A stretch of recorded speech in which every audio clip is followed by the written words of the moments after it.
Ahab means father's brother, son of Omri, the seventh king of the northern kingdom of Israel. He reigned 22 years, 873 to 851 BC. Politically, Ahab was one of the strongest of the kings of Israel.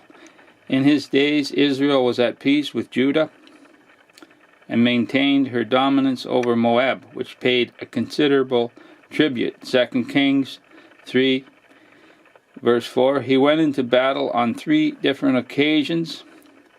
In later years against Ben-Hadad, king of Syria. While he had great success in his first 2 campaigns, he was defeated and mortally wounded in the third. Ahab owes his prominence in the Old Testament to the religious apostasy which occurred in Israel during his reign. Of him it is said, he did evil in the sight of the Lord above all that was before him.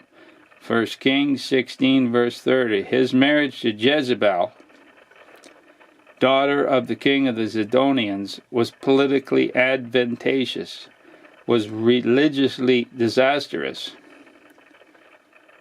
Jezebel introduced the idolatrous worship of Baal unto Israel, as well as the licentious orgies of the goddess Ashtoreth. She also instituted a severe persecution against the following of Jehovah, and killed all the prophets of the Lord with the sword.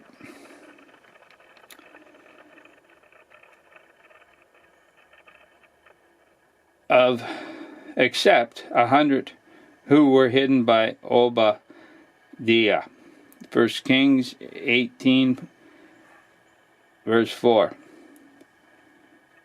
19, verse 14. At a critical period in the history of Israel, God raised up Elijah, whose faithful ministry culminated in the conflict with the prophets of Baal on Mount Carmel. 1 Kings 18. Ahab's religious corruption was equaled by his love of material wealth and display. Not content with what he had, however, he coveted the vineyard of Naboth, which adjoined his palace at Jezreel. Jezreel had a false witnesses testify against Naboth and was stoned to death, following which Ahab took possession of the vineyard. A crime sealed the doom not only of Ahab but his family as well. The judgment of the Lord was that all his posterity would be cut off. 1 Kings 21, verse 21. Even as had been the case with the 2 previous dynasties, those of Jeroboam and Baasha, the ringing condemnation sentence was given by Elijah. In the place where dogs licked Naboth's blood, shall dogs lick thy blood, was fulfilled to the letter on Joram, his son. 2 Kings 9, verse 24 to 26. And in part on Ahab himself, 1 Kings 21, verse 38. Execution of this sentence was delayed owing to Ahab's partial and temporary repentance. 1 Kings 21, verse 27 to 29. Ahab sinned also in failing to kill Ben-Hadad, king of Syria, in their second battle. 1 Kings 20, verse 20 to 43. This disobedience, as Saul's in the case of Agag, king of the Amalekites, was prompted by practical considerations which took precedence as Ahab's mind over God's will. For this sin, Ahab, as Saul before him, was told he would pay with his life.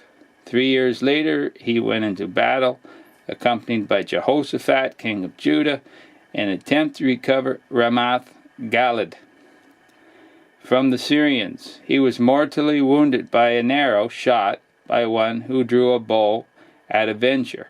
1 Kings 22, verse 34.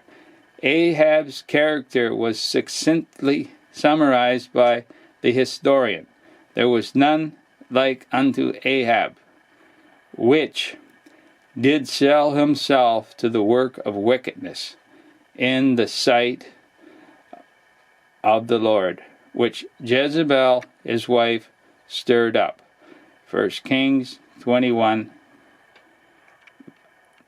verse 25.